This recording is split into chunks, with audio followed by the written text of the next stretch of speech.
What's up, everyone? It's Chicks in the Office with Brienne Fran, giving you that Friday energy on a Monday.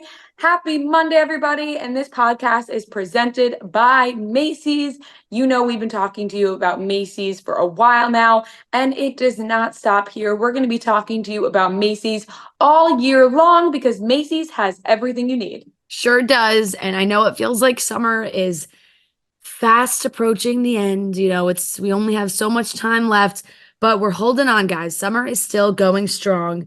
And if you're looking to host the pool party of the summer, save the best for last, Macy's has you covered. They have everything you need to throw an amazing pool party. I mean, even just a great beach day, hanging out with friends, whatever it is. But they have, swimsuits, cover-ups, sandals, beach towels, pool toys, serveware. Maybe you got a nice summer barbecue buffet set up. They got all beautiful plates, things like that. Everything that you can use to throw maybe you'll do a farewell to summer bash.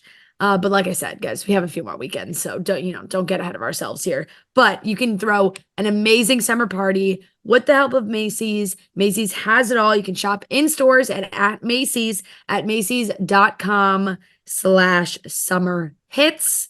And all that stuff will be right there. So you can go check it out once again online or in store at Macys.com/summerhits. There you have it. Yeah, I mean, I hate to say it, but fall is right around the corner. We won't talk about it much. We're going to soak in these last few months last few weeks of summer, to be completely honest. Nice little summer weekend, went to the beach, went to the movies.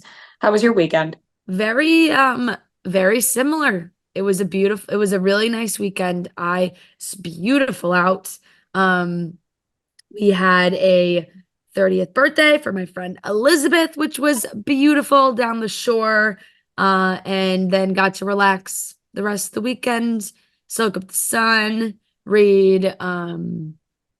just read my book a little bit. I'm locked in. I told you I finished Fourth Wing, loved it. Now I'm reading the second one, and I just have not been able to put them down. So I'm flying through. That's been I occupied a lot of my time this weekend. But it was nice to have a Friday night at home. I haven't had one in a while. So that was nice. I went to you went to the movies, I went to the movies, rewatched High School Musical, which we have, we will explain coming up as well. And unfortunately, we teased it, we posted it, that we were going to have Jordan Chiles on today's episode, which we were super excited about. It was a great interview. But if you guys have seen the news this weekend, there has been a lot going on. As of right now, we don't know the status of her bronze medal, but to give the very brief summary, there was some potential controversy over the bronze medal because of the inquiry, appeal, whatever you want to call it, that the USA coaches put in for Jordan that ended up raising her score, which put her into third and got bronze. The Romanians that were behind her filed a complaint, an inquiry, whatever, with the Court of Arbitration of Sport, which literally sounds made up, but is apparently a real thing. And they found that the U.S. coaches were late on that challenge, one might call it, despite the judges, fixing their mistake and saying, oh, that it should have been this. They weren't challenging that. It was that it came in too late. They found that it did come in too late, and that then that goes to the IOC and the FIG. They can't strip anybody of the medal. That goes to the IOC and the Federation of International Gymnastics. And they then said that Jordan was going to have to return her medal, and the medal would be allocated to Ana Barbosu, the Romanian gymnast. Absolutely crazy. Could not, maybe the most unfair thing I've ever heard. That, just a wild thing to take that medal away from her. If anything, if the judging was messed up enough where it's like, all right, give them both the bronze, and like just like taking away her bronze is so crazy to me. Um, It's honestly yeah, insane. Like, it's actually the biggest bullshit I've ever seen. Like, yeah, I was genuinely dumbfounded when I saw this news.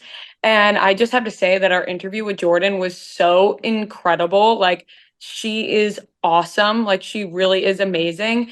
And we had such a good conversation with her, such a fun conversation. Like, we got to talk all about the Olympics, the Olympic Village, her experience, like, so many great stories. We left that interview like so giddy because we had such a good time with her.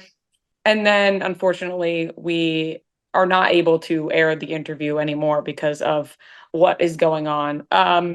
At this point, though, it's just like it, it, I would be so fed up if I'm Jordan. I'm like, I don't like, like you're taking it away, you're giving it back, you're taking it away. Like at that point, it just strips away the happiness of the medal. Like I feel like yeah, there's just too much surrounding it. If I'm Romania, I'm like, I don't even want this medal. Like I'm not even yeah, getting it because I deserve it. Like I'm getting it because of all these appeals. Like there's just too much going on. It's honestly bullshit, and it's the judge's fault in the first place for fucking up in the first place. Like if they yeah, just did their job correctly to begin with, none of this would be happening. But because they didn't do it correctly, now the fallout is happening with these athletes, and I just feel bad for them. I feel so yeah, bad for Jordan that she is going through all of this. She posted on her Instagram that she's taking a break from social media for her mental health. I do not blame her. Like there's just so much conversation surrounding this. And I mean, I hope that the right thing happens, but it's just so much back and forth at this point.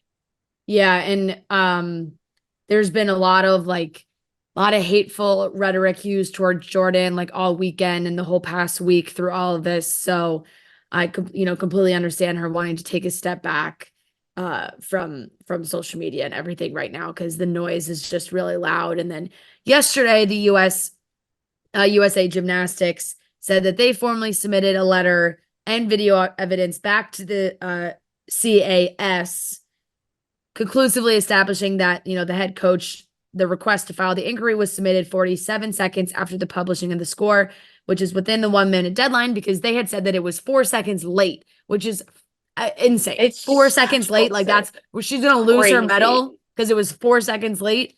So now they claim they have video evidence that it was on time, and that her score should be reinstated.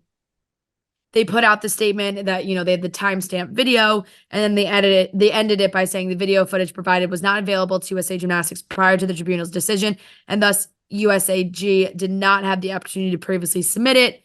Now they do, so they've sent that in. So hopefully they take a look at that. I mean, it's crazy, and I hope that she is able to keep her medal and this stands because I mean that's the right thing here. So Right. It's absolutely the right yeah, thing. So yeah, rooting for Jordan here and, wishing her all the best because yeah, she really is so sweet and so incredible. And I hate the fact that she's going through this right now. I really do.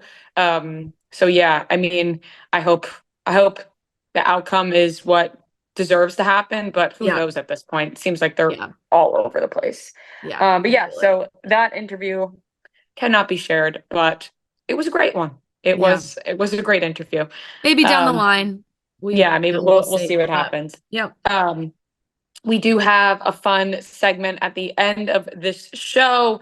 We are officially rewatching High School Musical. We're doing a little rewatch series on the podcast this time. So, if you listen to the show, then you've seen High School Musical before. So maybe you don't need to rewatch the first one, but we will be talking about the second and the third and a little bonus movie after that. So we'll let you know what the fourth movie is going to be.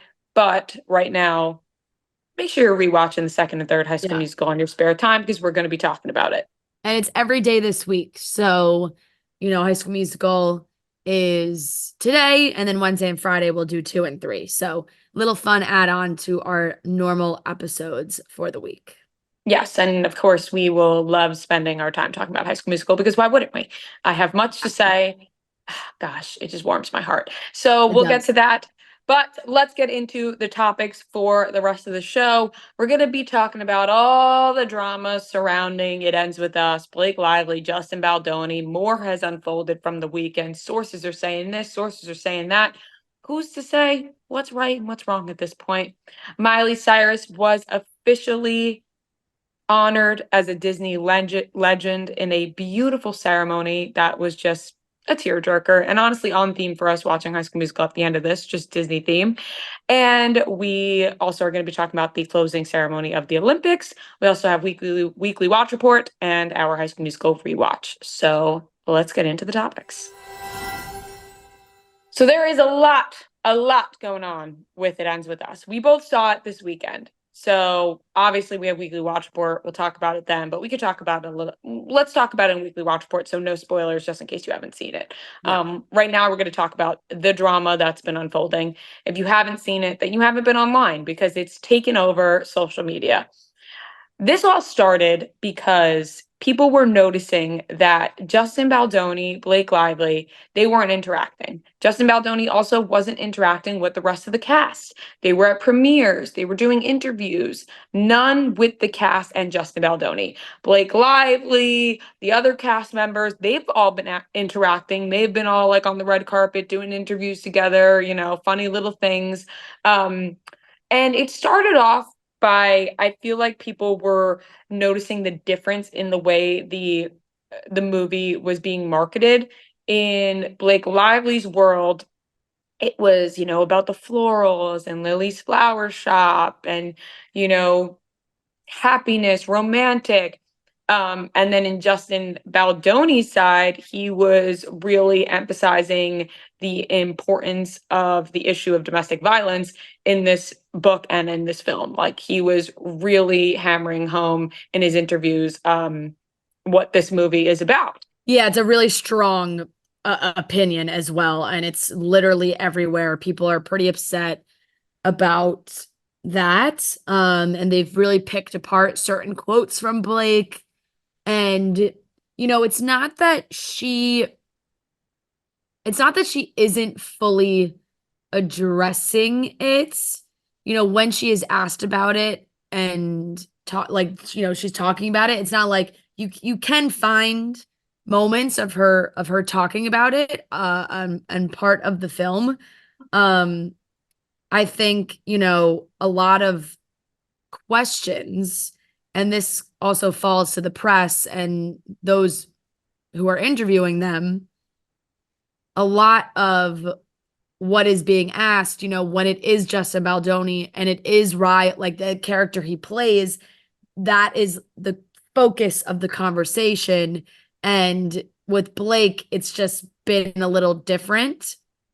And I understand, look, there's one interview that she did where she had said, Lily, the way she thought of the character, right? And she said, like, she didn't think Lily was defined by this story. And there's so many other parts to her. And I think just the way she has worded some of her responses have upset people. I mean, if you're deep in TikTok, like we've been all weekend, it's like that side of the internet is really unhappy with the way that this has been talked about. I know I've seen a ton of comments from those who themselves have experienced examples of domestic violence or domestic abuse in their own lives, and they haven't liked the language that Blake has used. So, I mean, we can't speak for that. And we're just kind of seeing that back and forth of the way that they're upset about how Blake is speaking on it. But at the end of the day, when it comes to the drama of the cast and Justin, people are upset about the way the press is going, yes. But I don't think that's where the drama has stemmed from. People have tried to say, like, that's where this has come from. But it doesn't feel that way. It feels like this came way earlier on in the process, even while they were still making the movie. There's been a lot of different stories that have come out now there's been stories in the press of Blake being uncomfortable on set and around Justin. You know, they were saying that she started filming this movie 3-4 months postpartum, and that she was made to feel uncomfortable about her body on set at certain times. And that was a story that came out over the weekend. There was also another Hollywood Reporter article that came out that the studio loved Blake's involvement, that she took what could have been a Hallmark movie and turned it into this, big moment, really. And like, it was just more of a, I would say, honoring her for what she did with the behind the scenes of the movie and how that has elevated the movie. They said that one studio insider said that I wished she worked for us full time, is what they said. So it's just like there's just a lot of things that I think she got involved in with the creative process. And to me, this feels like perhaps some sort of power struggle that they had between director and actor and Justin's vision and Blake's vision. And perhaps they were different and they didn't really see eye to eye on those things. And that has created what this, break is, I would say. That's what it seems like, that it was kind of like, they had different visions for this, and you can decide, what vision you thought was appropriate, I guess. Right. I just struggle with the fact that like people will like hang on to something. They do not know the facts. They have no idea what happened behind the scenes. And they make up their own theory. And then all of a sudden, everybody runs with it Yeah. and is now attacking everybody on the cast. It's like, we really don't know what happened behind the scenes. So why are we just automatically being like, this person's bad, this person's good? No, this person's bad. And it's like people are taking sides. It's like, we truly have no idea. We don't have any idea what happened behind the scenes. From what has now come out, I do think that it was maybe a power struggle between the two of them. Justin Baldoni hired as the director. So at that point, he's probably like, I'm the director. I call the shots here.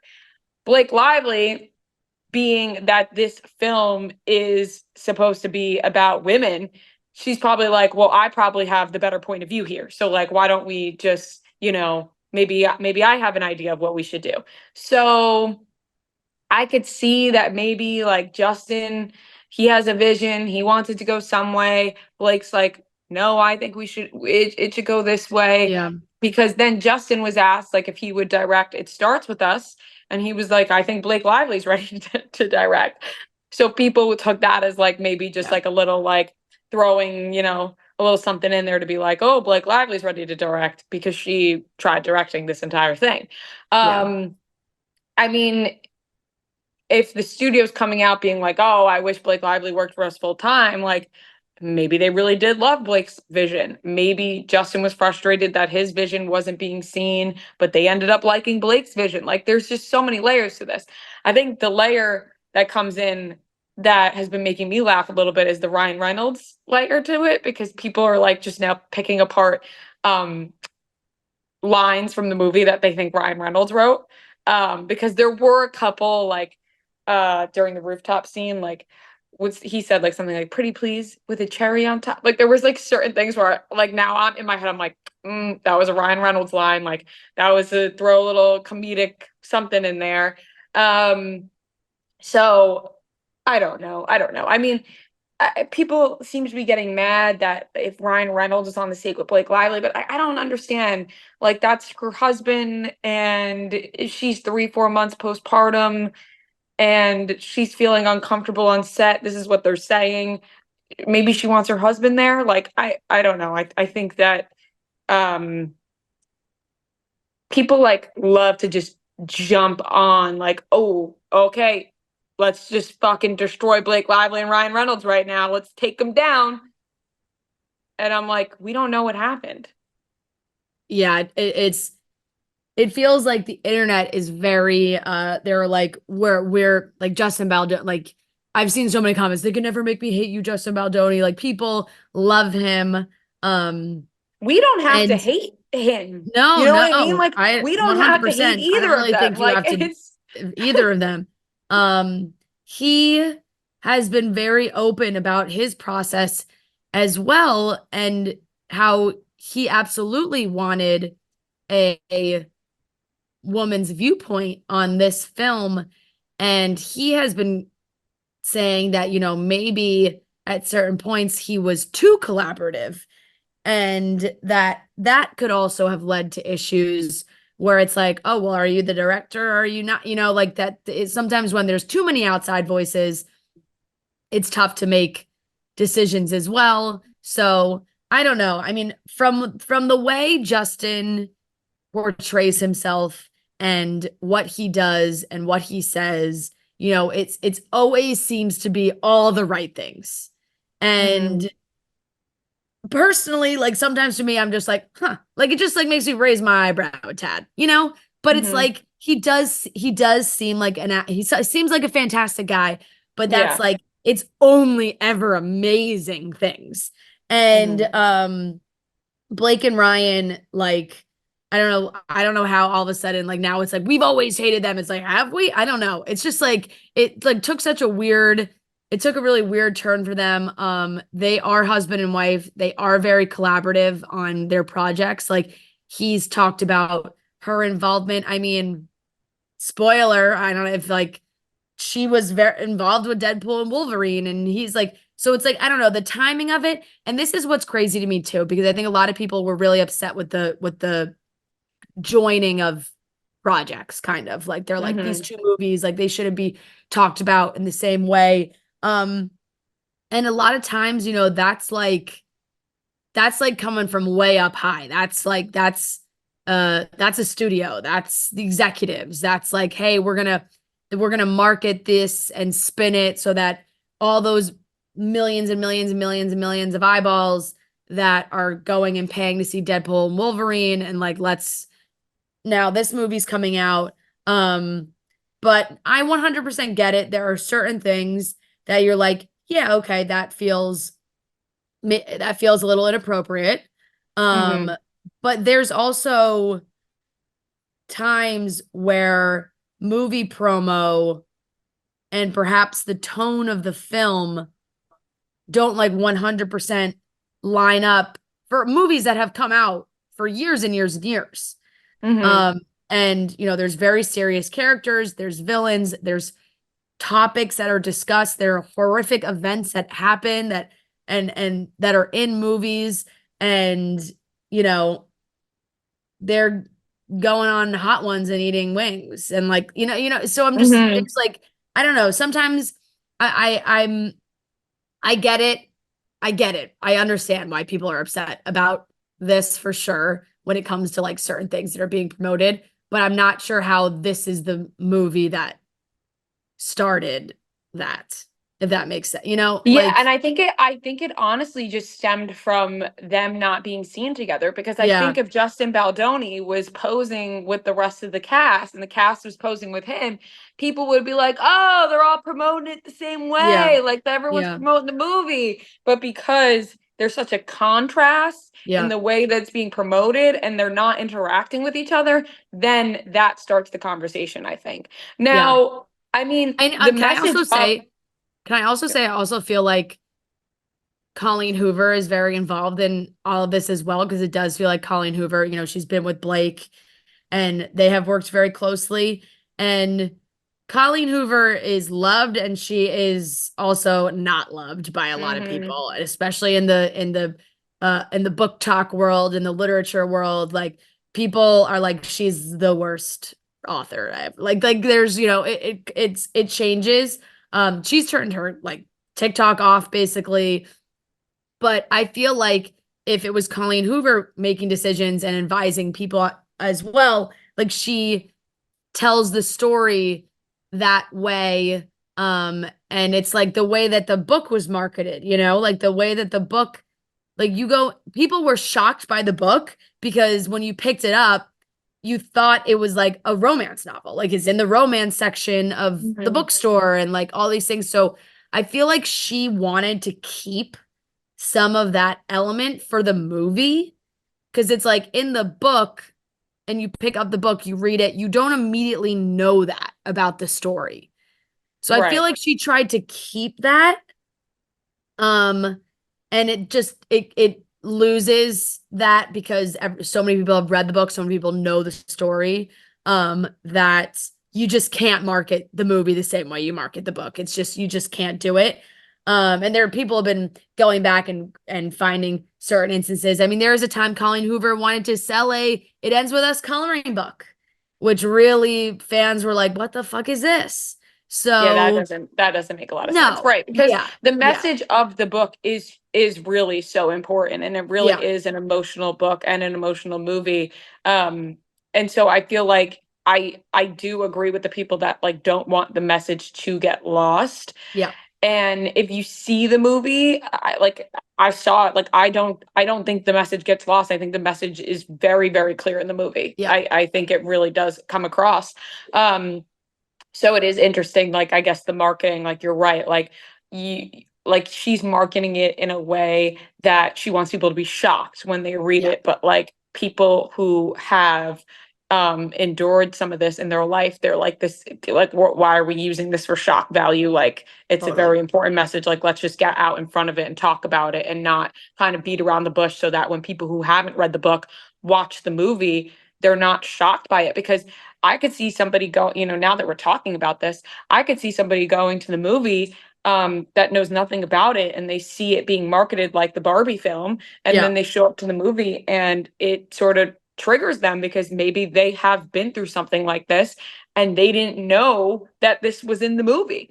So now that we're yeah, talking about it out loud, these thoughts are coming to me, and I'm like, you know what? Me, like yeah. that is It's not properly like it's not like properly labeled, I don't think. right, because that is like, I mean, to show up to that movie and you have no idea, like you think it's a rom-com with Blake Lively, Yeah, and then you show up and you're watching and this is something you've been through, like I can't even imagine that feeling. So, you know, at the end of the day, it probably is labeled wrong and marketed wrong. hmm, Now that, yeah, we're talking about it out loud. So yeah, there's so many layers to this, and I don't know if the drama comes from that. I don't know if it's the director actor power struggle, but it has made people talk about the movie a lot. Now, I felt like when this was happening with Don't Worry Darling, like everyone was talking about the drama, and then people saw the movie and then they didn't really talk about like I felt like it kind of like ruined the movie for people. Like people weren't right. like, I liked Don't Worry Darling, but it didn't seem like people were like talking about how much they liked it or disliked it because they were almost afraid because of the drama.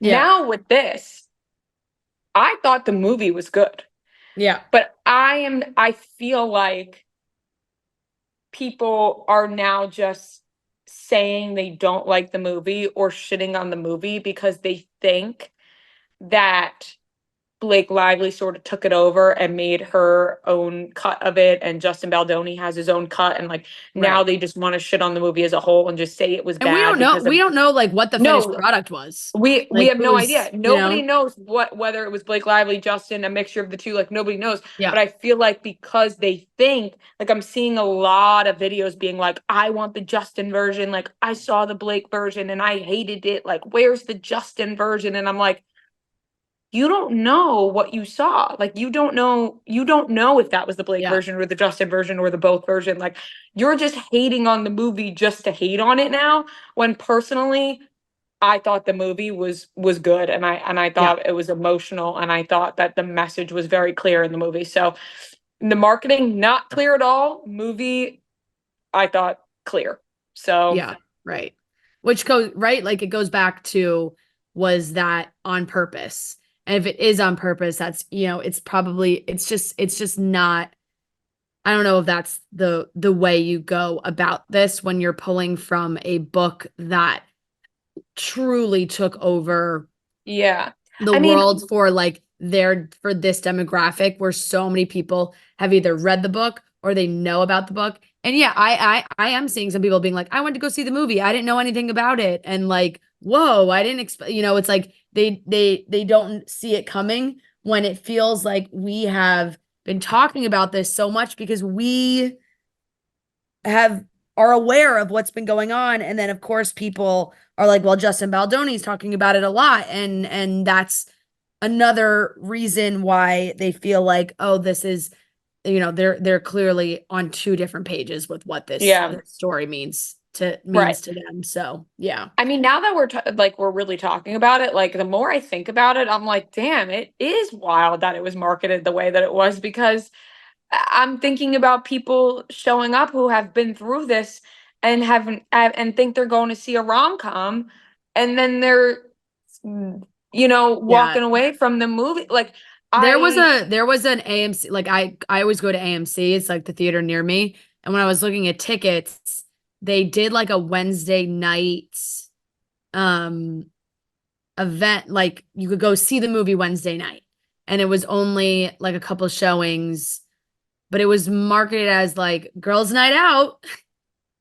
yeah, and And I you was know what? like, Like I don't really know about this one. But once again, I feel like it comes from, I don't know how much, like, once again, like, it's like Colleen Hoover, she has a story, she sells it to a studio, like, how much she said now, she's been interviewed. She's like, oh, I don't have like final casting decision, like those kinds of things. But I just feel like her input probably does come into play here a little bit. yeah. And I do And think it's like yeah, I did go with my friends and like yeah, but we all were crying the whole time and like, yeah, yeah, you know, yeah, had each other to lean on during the yeah, movie and after, but it wasn't like a woohoo, like, like you definitely not leaving the movie feeling like that. yeah, Or really showing up to it like that. But once again, if you read the book, you know that. If you yep, didn't read the book and you see a Blake Lively, what is shown as a romance movie, you may be like, girls, let's go see this new Blake Lively movie. yep, Um, so yeah, there is, I guess there is a lot to be discussed with this. And, you know, I think as time goes on, we'll get more sources say this, sources say that. yeah, totally. But if you're not seeing the Justin Baldoni interviews and you haven't read the book, you're probably confused Yeah. with the marketing that's happening. Yeah. Um, but a And lot. Oh, like so many people have just really like amazing things to say about Justin Baldoni too. Like it's like mhm. the crew has amazing things to say about him. He was so amazing to work with. All of these things that is just so it's conflicting too because it's like, well, then how is the whole cast, like ever, like the whole cast, I don't know, then everyone's like, oh, the cast is gonna, they want to be in the sequel, so they're gonna stick with Blake because Blake's gonna end up doing the sequel and like all this stuff. So I don't know, it feels extremely complicated, but it is definitely going to be like a press source off here where stories are going to come out from, like Blake and Ryan are they're a media powerhouse, like if they want a story to come out, they will. Like that Hollywood Reporter story to me, I was like, oh, of course, like like Blake, she's amazing. Like the studio needed her so badly, Mhm. Now it just feels like there's going to be a lot of stories like that probably come out. Um, I don't know if Justin has the PR powerhouse behind him that like Blake and Ryan have and that they've had that they, are able to utilize. But he certainly has the support of a lot of people. And it seems like what may have been some creative differences has really just blown up into like quite the shitstorm. For sure. It's definitely, and people just they're just we like you said, we always hated Blake and Ryan. I'm like, since when? I, Yeah. everything I've always seen about people about Blake and Ryan is that they're obsessed with them. Yeah. So I'm like, Yep. where is this coming from? Oh, we've always hated them since when? Yeah. Last week you were fucking eating up the Deadpool Wolverine premiere. Yep. So I don't know if you've always hated them. I don't know about that. And there's no reason to hate either side, right? I Like you know. don't know that. Ugh, like you don't know what happened. You don't No. know. So, um, well, anyways, it's wild. It is Yeah, wild. it is. Huge news, everybody. You don't want to miss out. Let me tell you, you really don't want to miss out because it is the last day to shop the Abercrombie denim event. I just got new denim from Abercrombie. I got 2 new pairs of jeans. I've been wearing my shorts all summer long, and they have the best denim featuring their latest denim trends and variety of fit options. They have curve love, baggy, low rise. There's a length options, short, regular, tall. I go back and forth between short and regular depending on the cut of the jean. And there's so many options and sizes. The Curve Love is the viral fit that eliminates waist gap with additional room through the hip and the thigh. And then you have the baggy, which is the slightly relaxed at waist and hips, and it eases at the thigh into a baggy full length shape. And the good news is we have a code. You can use code CHICKSAF to get an additional 15% off at checkout from August 9th and until August 12th. Today is August 12th, so today is the last day to use it. So you do not want to miss out. Use code CHICKSAF to get an additional 15% off. Offer valid in US and Canada. Exclusions may apply. You can see the details online. Guys, it's a denim event at Abercrombie. You don't want to miss out. Today's the last day you can use the code. So use code CHICKSAF to get an additional 15% off. Moving on, Miley Cyrus was honored as a Disney legend. So well deserved for Miley Cyrus. Like, I just couldn't love Miley Cyrus more. I've exclaimed that a million times over on this podcast, but I truly fucking love Miley Cyrus.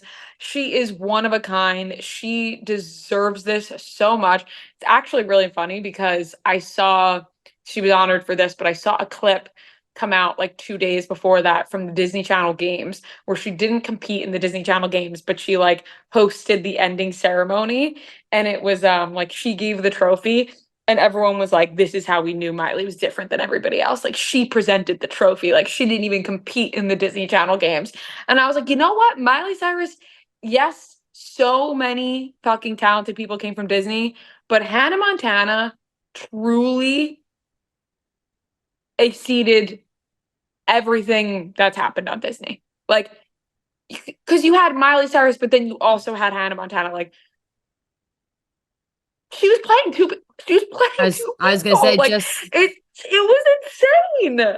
I thought I was waiting for you to say, we really had the The best best of of both both worlds. We worlds. did, and she gave that to us, and she lived it. Like, the fact that she was playing a pop star that actually turned into a real pop star. Like, people then Yep. became obsessed with Hannah Montana in real life. She performed as Hannah Montana in real life and also performed as Miley Cyrus. Like,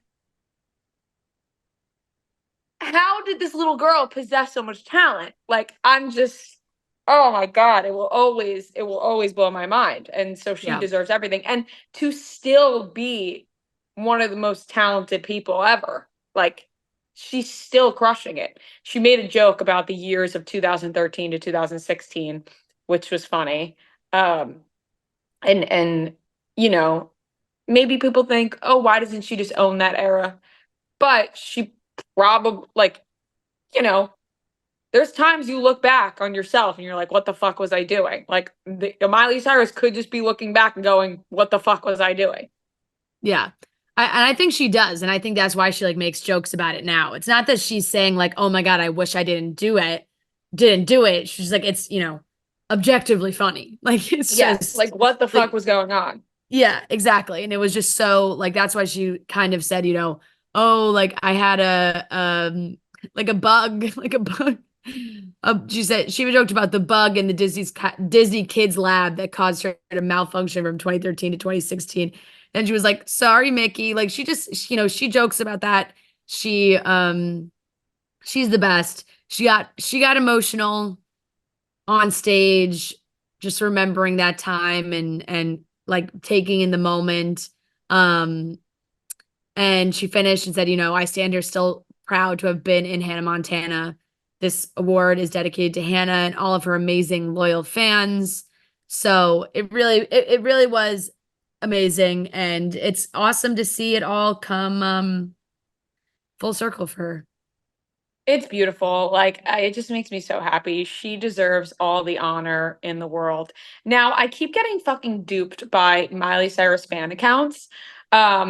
I got duped this morning of a season 5 Hannah Montana trailer. Like, it was a verified account. So I was like, "Oh, what the fuck is this?" They're bringing back, like, she announced this, like, oh my God, did I fall asleep and she announced that she was going to bring back season 5 of Hannah Montana because she's a Right. Disney legend? Like, oh my God, I couldn't be more excited. I watched the trailer. It was just cuts of like the most random shit ever. And I was like, why the fuck did you fall for that? And then um I saw something about her performing at the Super Bowl. Now that one I believe a little bit more.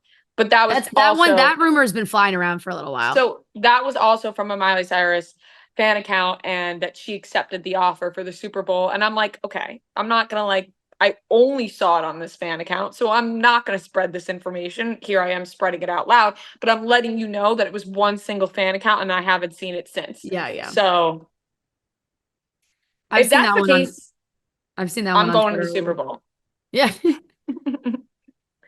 I don't Yeah, I care. mean, I'll I find my don't blame way. you. I I'll would find not my blame way. you. It is Yeah, so it is great. Also, I really unintentionally threw a Miley song pun in there. It was not acknowledged, but if anybody picked up on that, you'll what get was it? me. I said it's really been come around full circle for her. Nice. Yep. Yep. Mm, Um, yeah, just wanted to bring that back up. No, that's a good pun. I'm stoked for Miley. I think that's really cool. Like the whole like handprint thing, this like it's a really cool event. And if you look at all the other people that were honored Sunday night at this, it's like, it's mega stars. And Miley obviously deserves to be up there as well. So it's great. Yes, she does. Congrats, Miley. I You know. deserve it all. Actually, this just reminded me that because now I want to say it now, but they announced like the D23, like everything's been coming out of their new Disney announcements.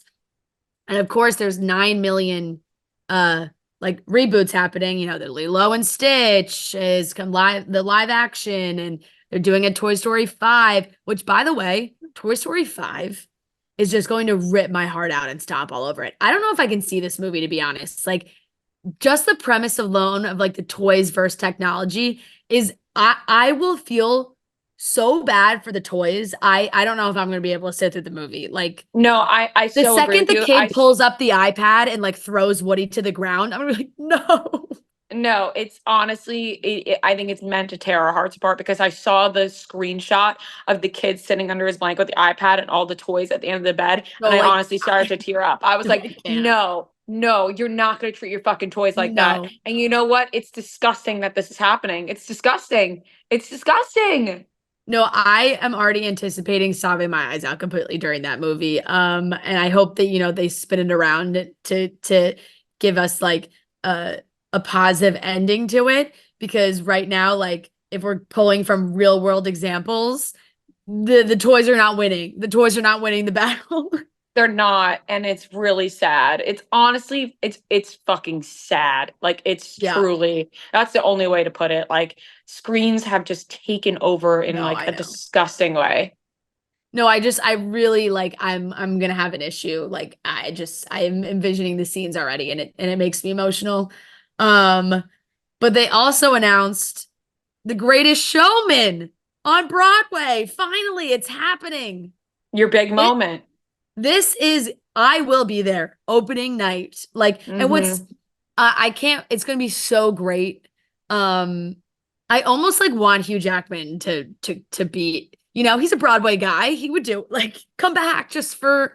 Yeah. They can't get everyone, of course. I mean, that would be insane. But it'll be an amazing production. So they're adapting it for Broadway. There was no timeline on it really, but you better believe when that is announced, I will be there. You will be there. There's a couple of other great things coming too. People were like torn on the Lilo and Stitch live action. Give it to me. I'm into it. I'm actually into like anything they put. So it's like I'll watch Yeah. anything. Stitch. I was pleasantly surprised by the way Stitch looked. Yeah. You know? Obviously a little scary, but not at the same Yeah. time, like as you expect. Right, exactly. Like that's, you're gonna it's live action in that way. So yeah. But the greatest showman is really what did it for me. Put you I over saw the that edge, announcement. yeah. I was like, oh my God, yes. The thing about Toy Story is like I remember going to see Toy Story 3 and like how big of a deal of it was that it was going to be the last Toy Story. Yeah. And like I remember being really upset. And it's like, you know what? It doesn't have to be the last Toy Story. And I don't care that, you're not going to upset me by bringing it back because you told me it was the end. I'm ready for more. I mean, they already had Toy Story, what was it, 4? Uh-huh. Like, that one I didn't love Toy Story 4, I'm not gonna lie. Yeah. But I am interested in Toy Story 5, even though it's probably going to really upset us. Yeah. I'm just honestly, all the Toy Story movies make me cry. Like at a certain point, Mhm. like there's always I'm always crying in a Toy Story movie. The end of Toy Story 3, holy, I needed to be like wheeled out of the theater. Like that was like I Mhm. was just emotionally distraught. So, I'm really this is yeah, Toy Story 5 is for sure gonna do me in Yeah, for 100%. But it's gonna have an impact for sure. yeah, Um, yeah, yep, Last topic, Tom Cruise Olympics closing ceremony. So this was teased for a little bit. Like everyone was like, right. Tom Cruise is gonna do some crazy stunt. And Michael is like Tom Cruise just lives off of stunts. Like he's just like, I'm a stunt man. Yeah. Tom Cruise, you know, this may sound harsh for old Tom, but I don't really know what's thrilling him in his life these days besides jumping off of tall buildings and shit. I think he's an adrenaline junkie. Like I think that's he chases that high. And that's what does it for him because other aspects of his life clearly don't do it. Hmm. Clearly don't do it for him. So there he was at the top of the stadium, jumping in, grabbing the flag, hopping on his motorcycle, getting on the plane, the whole thing. Just basically show. And it's funny because people have been talking about it for like the last week, and the tweets really almost read like satire. Like it was like, wait, is this real? Like it's like people are like, Yeah. like Tom Cruise is gonna free fall into the stadium and then take the flag to LA and hand it over to Snoop Dogg. Like Yeah, like and what? that is exactly what happened. The flag was passed along the way and it made it in the hands of Olympic skateboarder and then it made it to stage and they celebrated on the beach in California with Snoop Dogg and Dr. Dre, Billie Eilish, Red Hot Chili Peppers.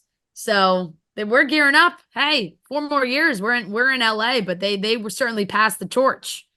Yeah, they passed it soon to LA because and I saw people joking about the traffic. They were like, the traffic in LA is going to be so bad, you might as well drive there now. Like the traffic in Yeah. 2028 for the Olympics in LA, avoid at all costs. Like, No, I what saw a that apparently they're fucking gonna. nightmare. I know. I saw that apparently they were already saying that there's going to be certain events that you can't drive to. It was like public transportation only, which is, I mean, it's just going to be a disaster because like nobody takes the public transportation in LA. So I don't really know, like, I don't really know how that's going to work. But Also, look, if they got people are 4 gonna years to figure it drive, out.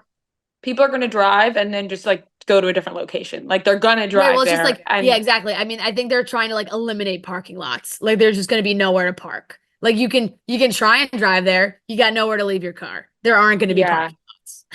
Oh my God, that's gonna be fucking miserable. But it's gonna be cool that it's in LA, but also miserable at the same time. Yeah. Like Yeah. for the residents of LA, it's going to probably be quite miserable, like getting to your job and everything is just gonna be like you're gonna have to leave 6 hours ahead of time. But it will be cool that it's in LA. Yeah, absolutely. And I mean, I am personally like distraught over the Olympics being over. I mean, it's just taken Mm-hmm. over my brain. I don't know what else I'm gonna do. The comments by celebs, um, girls posted on their story a screenshot of a tweet that is from an account. It says Kate Feedy on Twitter. Wrote, hard to go back to regular TV after 2 weeks of the Olympics. Ooh, look at me. I'm a prestige HBO show. Well, guess what? You don't even demonstrate one single feat of strength and agility for your country. I'm like, that's like literally how I feel. I'm like, oh my God, I can't believe I'm gonna miss it. It was so great. And I just want to take a second to acknowledge all the amazing women who Mm-hmm. crushed this Olympics. Like, I really Absolutely feel crushed like it. the female athletes dominated this Olympics, and it was so awesome to see, so great to I see. only saw Yeah. female athletes. Like that And is guess the what? Because only thing I they saw. were the ones winning. Yeah. 65% of the US's gold medals came from the women's sports, which is so amazing. I mean, even just from the weekend, right? Like we watch women's Mm-hmm. basketball win, we watch women's soccer win, women's rugby medaled, women's volleyball medaled, like just so many awesome and the track and field girls, forget it. The track and field girls Insane. Oh my are God, they're insane. And dominant. and can I just say they're all so gorgeous. Oh my God, Like oh yeah, it's crazy. every athlete, not only are they incredibly talented and strong, but they're all so fucking beautiful as well. It's truly, I mean, like watching the last relay, which I believe was the 4x400. I thought they were gonna lap. I thought they were like, Mhm. they were like, see ya, not even close, not even close. So just amazing, dominant female performances, and the statistics don't lie because they had more golds. They contributed, Yes, and that's what brought us to the top. And it was absolutely. a lot of those moments. I was so And happy for women's soccer. I was so happy for that soccer team because after the World Cup last year was a mhm, disaster, and to come out and just dominate and win gold like that was amazing. it was So incredible. And on top of that, to see um the joke of Noah Lyles, what what? Seriously, like He's a this disgrace to all guy. Noahs. Yeah, like what the fuck happened there? Like What a the I don't fact that know. fucking he just like basically pretended to have COVID and then all of a sudden he was like, "No, I don't have COVID." And then he's like at the club like, "Why are you doing this to yourself? Like you didn't win. It's all right. You don't got to fake COVID now." And then you're at the club the next day. I know, like posting his negative test, being like COVID free, and then Like immediately you just no like one believed you had it in the first place. so just running He out literally got wildly. wheelchaired off. Yeah. Honestly, hilarious. Like Yeah. to be the way that he ran out and the way that he left, the contrast is incredible. Yeah.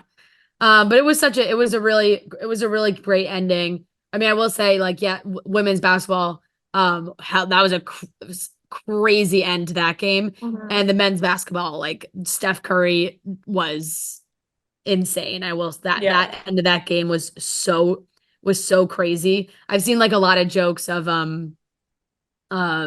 like there was like a French announcer that like basically called Steph Curry the devil like during the end of the match because it felt that way, like he could not miss. Then I also saw like McDonald's France made a joke Yeah. about getting rid of their curry sauce. Like it's like Oh classic my curry is the name God. of the sauce, and it was like we will be removing this at least for the next 4 years. Oh, that's so funny. That's funny. Yeah, yeah. So, I mean, like I said, the Olympics have dominated my brain. It's like all I've wanted to talk about and watch and enjoy.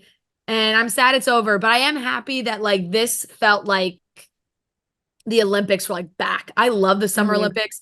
And sadly, we kind of talked about this with Jordan a little bit, but Tokyo was a totally different vibe, of course, like dealing with lockdown and COVID and um the finished product that we ended up getting. And this just felt like Paris was a great fit for all of this to like bring the attention back and, watching beach volleyball under the Eiffel Tower and like all these really, really cool things. So at the end of the day, like I thought they crushed it. Like it seemed like from a viewer standpoint, it seemed like it all went really well. So Yeah, besides the fucking judging for gymnastics, yeah, I mean, yeah, they should 100, probably get that in absolutely, check. absolutely. No, truly, like Jordan has to keep that medal. Like No, I don't send it here's the back. thing, she has to keep the medal, but at the same time, if I was her, I would be like, fuck you guys. Like Yeah, at this point, like I just feel so bad for her. Like I I, know. I honestly cannot imagine what she's going through right now because to come off such a high and to then be fucking beaten down to such a low, like I just Yeah, feel so I bad know. for her. I Ugh. agree. Let her. They better. We'll see what happens, but um, I am trying to be optimistic that they will see what USA Gymnastics sends in and be like, okay, she can keep the medal. So Yeah. Oh crazy. my God. It's just Yeah. crazy. They Yep. like honestly like shame on them. Just shame Yep. on them for real. 100%. 100%. Yeah. All right, that wraps up the topics. This segment is presented by Coors Light. You don't have to be selling out stadiums to feel like you're chilling backstage. You just need Coors Light, like the one that I have in my hand right now. Look at this bad boy. These are the music edition cans. They're super cool. Love them because music plus Coors Light equals chill amplified. Coors Light wants you to make your summer more chill with their limited edition backstage 6-packs curated by some of your favorite artists. Because when you embrace a chill mindset, it's a good time to choose chill and crack open a Coors Light. It's mountain cold refreshment, crisp and refreshing as the Colorado Rockies. I mean, I got my Coors Light in my hand right now. I could crack this baby. Ooh, this is gonna sound nice in the mic. Ready? I sometimes it's tough with my nails, but ooh, that was nice. That was crispy. You can crack open your ice cold Coors Light, enjoy some music, your favorite music. We were just in Denver at Red Rocks, and there is no better feeling than listening to some great music. We were, listening to Mount Joy, Coors Light in our hands. It was great. So you can amplify your chill this summer with Coors Light. Choose chill, choose Coors Light. Visit CoorsLight.com/summer music to see how Coors Light can amplify your summer. And be sure to keep an eye out on Coors Light's social handles or Coors Light Backstage 6pack.com all summer long for the drops. And always celebrate responsibly from Coors Brewing Company, Golden, Colorado. Welcome back to the Weekly Watch Report, where we talk about the things we watched this week. Weekly Watch Report on Monday, Weekly Watch Report on Monday, Weekly Watch Report on Monday, Weekly Watch Report on Monday. Fuck, like I didn't watch that much, but I did watch the new Dance Moms. And I just have to say, okay, so there's a new Dance Moms on Hulu, Dance Moms: A New Era. If you thought that this Dance Moms was going to be like a nice version of Dance Moms, oh, well, you were sadly mistaken, honey, because I was sadly mistaken. Because I was putting on this new era of Dance Moms thinking, like, oh, they probably learned so much from Abby Lee Miller's stinky ways that this is probably like a new version of Dance Moms. And it's like nice and positive, and they're like encouraging each other and, all good. No, no, no, no, no, no. It's the same thing. It's the same thing with a different teacher, a different dance school. This woman was best friends with Abby Lee Miller, so you can only imagine. And the moms are so fucking wild. Like I truly am judging these moms so hard for subjecting their children to this show because you know what happened with the original Dance Moms. You Yep. saw the aftermath and the impact that that show had on these girls and said, I want my kid to go through that. I want to be a part of that. You're sick in the head. You are sick in the head to put your child through that. And you just want fame and fortune. And to me, that is sick. These moms on this show, they make me sick. They really do, because I just can't believe that they would put their children in this. I just can't. Like, it's the same thing as the original show. I truly was shocked. I thought I was putting on a nice, positive show. I said, Dance Moms: A New Era. Oh my gosh, they're going to be lifting these kids up. It's going to be positive. The teacher's going to be like fun and goofy, whole thing. No, no. No, the moms are tearing the kids apart. The kids are tearing the kids apart. The teacher's tearing all of them apart. I'm like, okay, of course I'm still gonna watch. I'm going to watch after I record. I'm gonna put on the fourth episode. But I'm gonna watch with disgust because I can't believe it. Second episode, the mom's calling the other mom a bitch. Second episode, oh, you're trash, you're trash, you're a bitch. I'm like, what the is going on? And then, oh my God, one part of the show did break my heart though. There's one part of the show, a little girl, her brother passed away a couple of years. That part made me really sad, and it was really cute how all the girls like rallied, like started hugging her, and like it was really sweet. But that's like the only nice moment I've seen so far. The rest of it is just I can't believe, I can't believe that these moms are participating in this show with these children. I can't believe it. I can't believe it. What did Where? they learn? Nothing. Yeah, but it sure seems like it. Where is this? Hulu. No, I know. Where is the day? Like, where are these girls? I think it's in New Jersey. Mm, I think it's in New Jersey because I had a couple girls message me yeah. saying that I could be totally wrong. One second, let me just look that up. Um, where does Dance Moms A New Era take place? Yeah. So I I'm did like, have a where couple is this girls. studio? I had a couple girls message me and be like, "Oh my God, the moms are insane. Like they live in my town." So I could see. I know. I'm so Oh, curious as to see. Virginia, Oh, not Virginia. not Jersey. Sorry, it's Virginia. Um, oof. Damn. I don't know what the fuck to rate it because I'm morally conflicted. Mm, That's how I feel about it. I'm morally conflicted because listen, the Dance Moms, the original one was like this, but it was like the first. It was the first of its kind. yeah, So yeah, like, yeah. who knew? They didn't know what they were signing up for, and No, then the right. It just feels natural. crazy that we have seen how these girls have reacted to the show. They literally just did a full-blown reunion, like discussing the effects of what being on this show was like for them. And there were people out there that were like, you know what? Let's run this back. Let's Like, why would let's run you? this back. And Nia, who was one of my favorites from the original Dance Moms, and Dr. Holly, of course, because Dr. Holly was the voice of reason. Like Nia didn't even participate in the reunion, and she made a TikTok being like, "I don't like to talk. Like I just don't want to touch that past." Yeah. And it's like, I don't blame her. Like, Yep. what? Oh my God. So like when they originally did Dance Moms, I could see your kids are in dance class. They're coming up with a new show. Cool, sounds exciting. And then naturally the fights happen, all this shit happens, and oh my God, it turns into this crazy mess. Good show, but crazy mess, and then you learn from it. I can't see a world where you sign your fucking kids up for that again. Like after seeing it happen. Like I'm just stunned. I'm just stunned by it.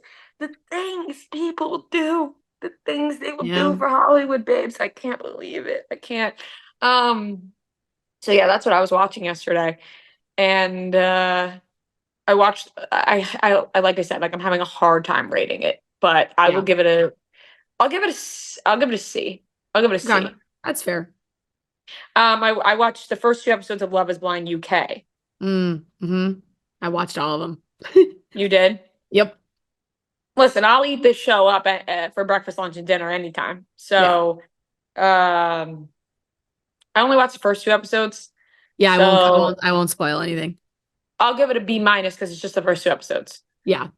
And it's just I like the structure of the show. I will say I do like that it seems like a majority of them are older. Mm-hmm. Um, which is interesting.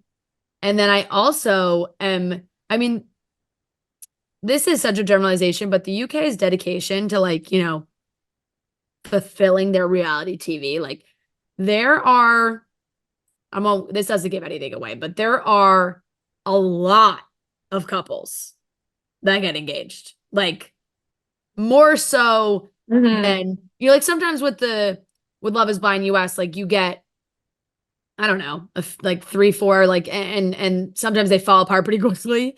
Or there's just not as many even just proposals.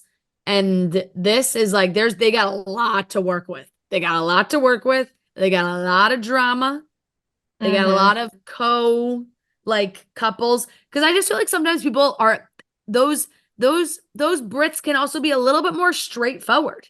Like they're in the pods and they're like, yeah, no, I got to be honest with you. Like I am talking to you and I still have other connections. Like Yeah. there's just more so like they're like kind of more aware of like the other situations and who's talking to who and like what's going to happen. So, uh I'm very intrigued to see what goes down. But there's a lot of couples for sure.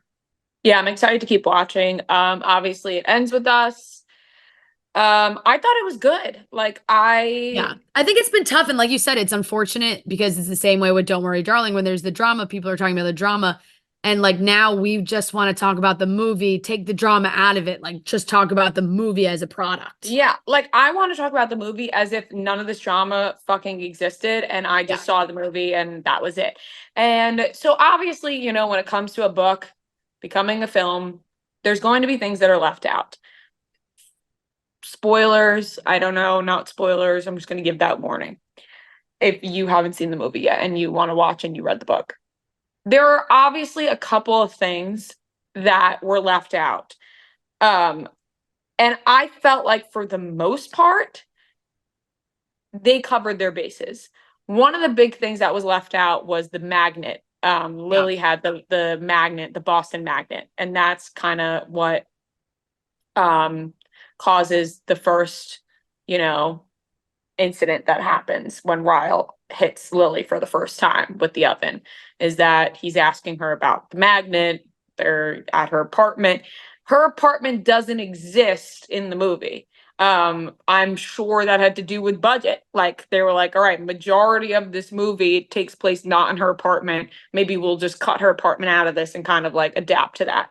Um, so that to me, I was like, oh, they never show her apartment. The first time this happens is in her apartment. She's cooking a casserole and they're drinking wine and he's Yeah. asking about the magnet, and then um it stems from there because then he burns his hand and it's a whole thing. So like the magnet wasn't discussed, her apartment's not in it. They changed the name of the restaurant. Actually, where they filmed is one of my favorite restaurants in Jersey City. So when it popped up, I was like, oh my God, that's South House, which is a delicious restaurant in Jersey City if people want to check it out. And I was like, oh my God, that's it. And so they changed the name of the restaurant from Bibs to Roots. And like that then kind of tied together the tattoo that Lily has. So like I can see why they changed some things to make it work. To me, it didn't affect the story. Like I wasn't so thrown off by the changes that I thought, oh my God, how did they leave this out? I thought that it was pretty spot on, and the changes that they made and the characters that they left out, I thought was okay. Yeah, I agree with you on that. There's some things like, of course, when anything is adapted from a book, right? Everybody has their different favorites, different Mm-hmm. like they're different. Oh, I really liked that part of the book or that chapter really resonated with me. And sometimes things get cut, sometimes things get changed, and then you're like, oh, like that kind of sucked. And it does, like because when you make a book into a movie, not everything from the book is going to make the movie. They have to make changes. There's certain things there's certain things I wish they had included more of. Like I've seen people with the complete opposite argument that I thought. Like I wanted more young Lily and Atlas. Like I had thought like they really were not like there was very brief flashbacks and they were short and I felt like you didn't get to fully like feel those two fall in love and that was such a big part of the book for me and like kind of just like some of young Lily's habits of like the journaling and like the journal was a big thing I thought also to kind of leave out. There's certain Do you things that think I'm they like cut? Do you think they cut the journal out because it had to do As with of a lot Ellen. of Ellen DeGeneres, and they were like, we need to cut Ellen DeGeneres out of this? Yeah, I mean, I also don't know if legally they could even like mention her name, like if it's Right. They like did a little nod to it when they were watching TV and yeah. Ellen was on, but I thought yeah, like cutting And the you could journal see it, out. like there's 1 second where she's writing, like she's writing in a journal. It says like Dear Yeah, Ellen, like you can see it, but it's not acknowledged. And then right. also like that journal, finding that journal is also a big Hmm. thing. So there are And certain things, yeah, that I feel like it wouldn't have been difficult for them to maybe include, but whatever. It is what it is. yeah, I agree with that. Like the journal, the magnet, Yeah.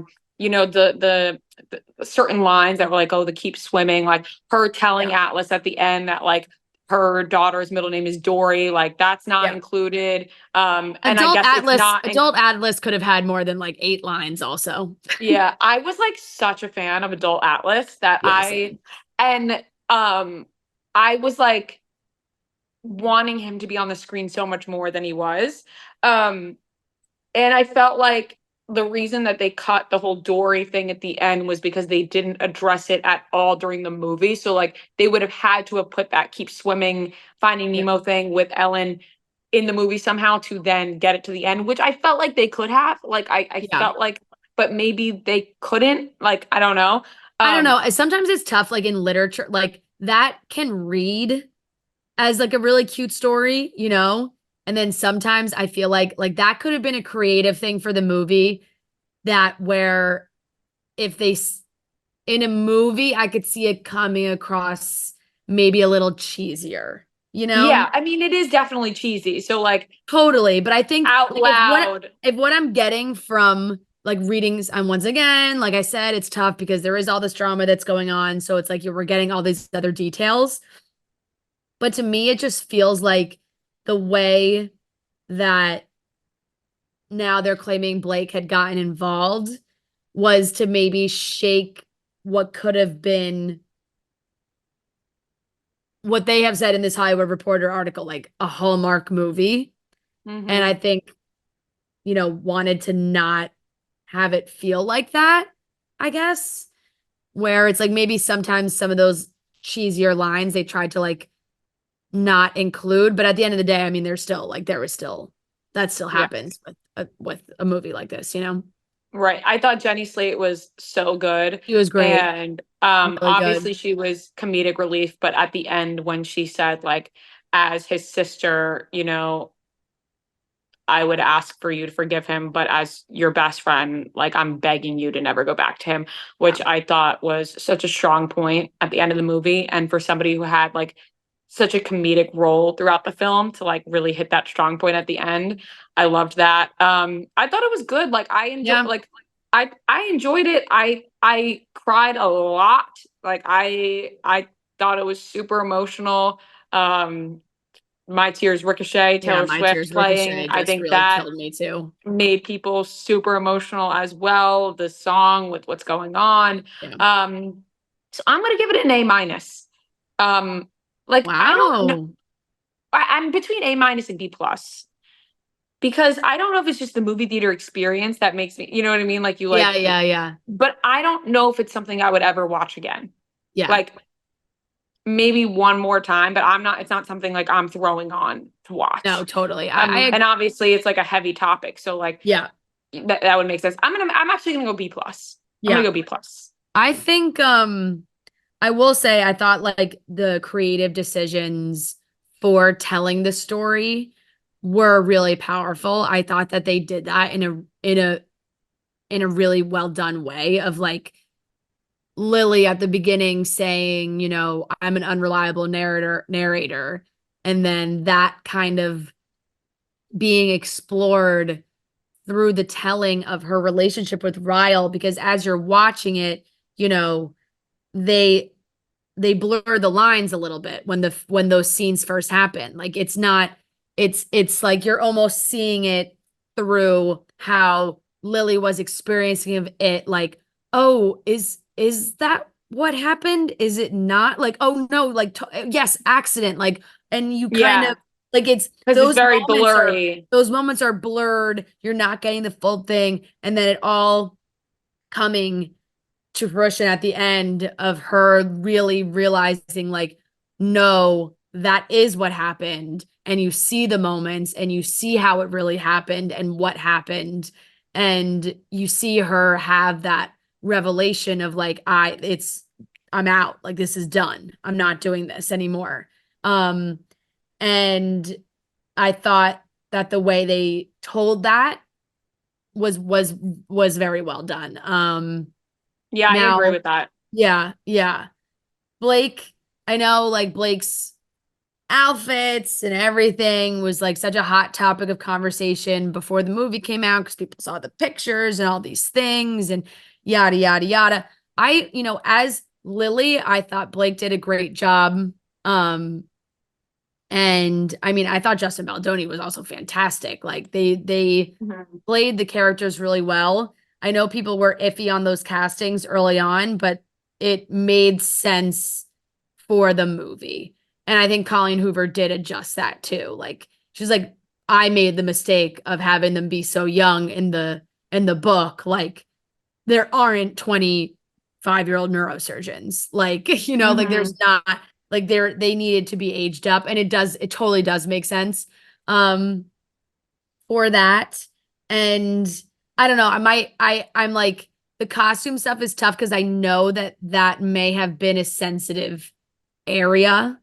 It feels like, Blake talking about, Mhm. the 3-4 months postpartum and all those things. I think like sometimes that was maybe involved with the outfits that were chosen and things like that. So I feel like a little bit more sensitive, like giving a lot of commentary on all of that. Mhm. Um, and then I mean, Owen Hunt jump scare. I mean, I had no clue that he was playing her father. And I was just Mhm. like, and like the funeral and the pictures up, and I was like, oh my God, what is that? I'm like, why is that Owen Hunt? Like, what is happening? So that got me. I mean, he doesn't really have, there's not much to him in the Yeah. movie. Because obviously, like, you see that play out and his fight with Atlas and everything, but like there's no, you're not really seeing a lot of conversation. So he's just kind of like a figure, like a like a Mhm. like a bad figure throughout the movie. But you're like, oh my God, I just did not see him coming. Yeah, there were so many. I mean, also young Lily sounds exactly like Blake Lively. Like their Yeah, voices are exactly the same, which I crazy. think is wild. There's so many people on TikTok that have like auditioned for this role and they all kind of sound like Blake Lively. I'm like, whoa, like the voices are so similar. So that was interesting. I thought young Lily, young Atlas were great. Yeah. And I thought older Atlas was great too. I would have loved to have seen more of him, but obviously, that's just how the Yeah. book and the movie goes. But yeah, I I'll mean, give look, it a B that's why she plus. wrote a second book, right? Like everybody read the Yeah, book and they were like, "Oh my God, we want more. We need more. We need more Atlas. Like we need more Lily and Atlas." And Colleen was like, "Okay." She wrote a whole second book like years later. So, right. Yeah. Okay, I'm gonna go B plus for that. And High School Musical, I give an A, obviously. yeah.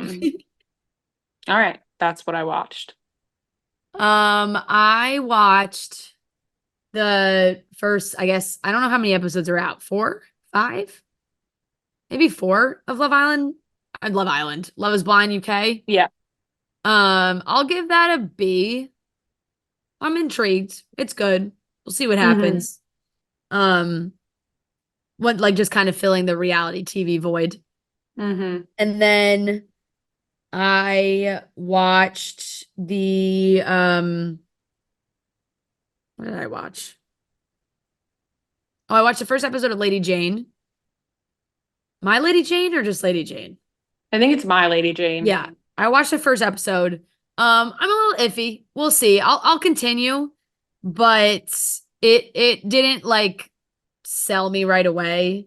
Mm-hmm. Which normally this area would, but I mean, I only watched the first episode. I'll give it like a C plus. I I think because I love The Great so much that the whole time I was just kind of like comparing it to The Great and was like, I just felt like it maybe trying to be like that a little too much. Yeah. Um, and yeah, I wasn't immediately pulled in right away. And so maybe that'll change, but that's how I felt about the first episode. Joe and I watched the second episode of House of the Dragon, which was boring. I'll give that like a C. I couldn't even like that nothing really happened too much in that episode. We watched the Federer documentary, which had come out like a while ago. But we were just kind of browsing and threw it on the other night. Really good. Really good. I don't think I fully realized the Federer Nadal relationship. Like I was like sobbing at the end of this documentary. It was really well done. I liked it. I'll give it a B plus. I thought it was really good. And it ends with us. I don't know. It's tough to grit. I think it ends with us will probably fall around.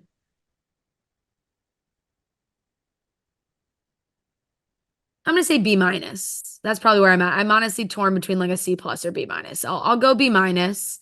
I was I think I was pleasantly surprised, like leaving the theater of how much that I had thought like and thought the movie was good because um you have to form your own opinions, right? And like everybody it just felt like the conversation around it had been more negative, and then I kept seeing like TikToks of girls being like, here's what I think the movie's going to be before, and then rating it after, and like they were all like bad. And I was like, oh, okay. Yeah, But I didn't feel that way. Like mine went up. Like I went in same. expecting like a lower and then left being like, oh, that was better than I thought. Same. I think that's why my grade was high. Was because I was pleasantly surprised because I went in with low expectations. Yeah. Yeah. But I'm seeing awful reviews, and I think people just want to hate it. Like I agree. I think people want to hate it happens. Sadly, I think it's the Blake thing too. I think people want to hate Blake. Yeah, I think they just want to hate it, and that's what's happening. Yeah. Objectively though, like what did you think of her acting? Like in the movie? Because I've been seeing things about her acting.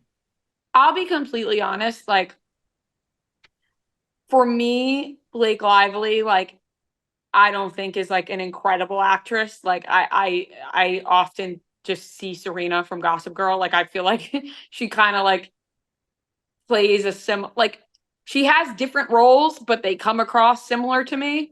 That just might be like her voice and her whole demeanor. Like that might not be like because she's bad or anything. Like it just might be whatever. I'll say this though. Whoever fucking was throwing out the idea that Blake Lively should play Britney Spears is out of their fucking minds. Because I know that we talked about that last week and we kind of glazed over it and it didn't really hit me like when it was brought up.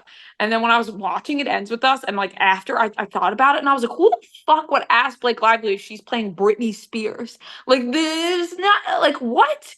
There's no way. Like there's no way. I think the pile on her acting is coming from a place of people not liking her right now as well. I thought she was pretty good. I don't know. Like, I thought she was pretty good. Yes, I think a lot of her, like, her performances aren't like unbelievably like where I'm like blown away. But I think a lot of people are nitpicking on the acting for her right now because of the other things. Yeah, I think it's a pile on for sure. Like I thought she was pretty good, I will say. Like I thought like there's a lot of heavy moments that I think they both of them played really well. Like it sucks that there is an issue between the two of them because I thought they still really told the story very well. Yeah, so. I mean, in the beginning of the movie, I was like, why do I just keep hearing Serena from Gossip Girl? And then like that went away. Like as the movie went on, that left my brain. Yeah. Yep. Yeah, I think she just, she just has a voice like that, where it's like it's honestly how I feel about Ryan Reynolds. I think Ryan Reynolds just plays Ryan Reynolds in every movie. Yeah. Right. That's my hot take about Ryan Reynolds. Yeah. So I don't know. I personally thought like I had no issue with her performance, to be honest. Yeah. No, I wouldn't have really thought about it, and since Noah, you said people have been piling on with that, and I truly think it just comes down to being like a huge pile on. Yeah. I think that's like basically everything I watched. High School Musical. Yeah, High School Musical, which I mean, High School Musical is an A. It's just Duh. Yeah, a great movie. No, what did you watch? I watched the last 2 episodes or last 3 episodes of Gen V. Very good. Although I did find out some really sad news that like one of the main actors in it, like one of the kids died like after last season. Oh my God. Like That's so awful. On the way to like filming season 2. So I'm sure that they had to like scrap, like it was like a motorcycle accident. Gosh. That is so sad. So yeah, I don't really know. Oh my God. Wait, I know who you're talking about, but I didn't realize he was in that show. Yeah. So I think they like had to obviously like completely like scrap whatever they were gonna do. Damn, that is absolutely awful. Yeah, Chance. Yeah. This was because he was also in the Chance Perdomo. He was also in the he was in the Chilling Adventures of Sabrina on Netflix, and then he was also in all of the some of the after movies. Mm-hmm. Yeah, that's awful. I think he played his like, yeah, he played the brother. That is awful. Yeah, I did not realize he was in that. I did not realize. I mean, he's like one of the. I remember seeing the news of when he passed, but I did not know he was in that show because he was like the main character of the show. No, he's like top 3. Yeah. Yeah. So, yeah. But very good show. I'll give it a B plus. Mm. I'm excited for season 2 whenever that comes out. Are they doing a season 2? Yeah, they're doing a season 2. I think that they just had to like change the whole storyline and like get rid of his character. But I watched the new Matt Damon, Casey Affleck movie on Apple TV, The Instigators. Mm-hmm. Just fine, like at best. Like I'll give it a C minus. Like it just feels like they wanted to make like a Boston movie, like kind of combine all the movies they've made into one Boston movie just for fun. Like kind of like Adam Sandler style, where they're just like, why not just make a movie with our friends? Like it'll be fun. Like there were so many like random Boston cameos in it, and it just didn't feel like anyone was really like putting in like their full effort. It was just like, oh, we're gonna do this movie. I mean, Jack Harlow's in it, like, but it's still like they're all great actors, and it's still like a fun watch, I guess. But it's so corny at points. But yeah, I'll give that C minus. I watched A Quiet Place Day 1 with Lupita and what's his name from Stranger Things? Oh, Joseph Quinn. Good, like not as good as the first Quiet Place, and I feel like the story is just like kind of like it was a good movie, but I just feel like at some point it's like, yeah, every movie is the same. Like you can't talk, and like these monsters are coming after you. It's like doesn't matter. Like this is supposed to be like the first day of like when this all started, which is like different, but it still like turns into the exact same thing as the other movies where it's like how much I'll give that a B minus. She's always amazing in everything she does, but I watched this movie called Abigail, like a horror movie. Basically the premise is there's like this gang of criminals that gets hired to kidnap a little girl and then hold her for ransom for like this rich dad, and this little girl turns out to be a vampire. And oh my gosh, but it's like very funny too. I actually really liked it. I'll give it a B, but it's like a funny horror movie. Okay. I would It's like recommend. is it supposed to be funny or? I think it's supposed to be funny. Like, yeah, it definitely is. Is it on like streaming? What's it on? Yeah, What? it's on Peacock, I think. Angus Cloud is actually in that, so I don't know, that must have been filmed a while ago. Mm. But yeah, and then I watched High School Musical. I give it a B plus. Um, Solid. like Yeah, I mean, for what it we really is, can't dive right into for, it without fully getting into our yeah, we rewatch can now. get into it, but like, part of me is just like, this one doesn't have Ben on it, so like, I don't know how high I can go. Like, Right, how much higher? That's why I gave us an A, because yeah, I need to like, leave room because for I'll an go A up to A plus for his minus. business. Like, Ben on it alone like raises it a half grade. So, Yeah, for sure. but yeah, that's all I watched. All right, well, that's everything we watched this week.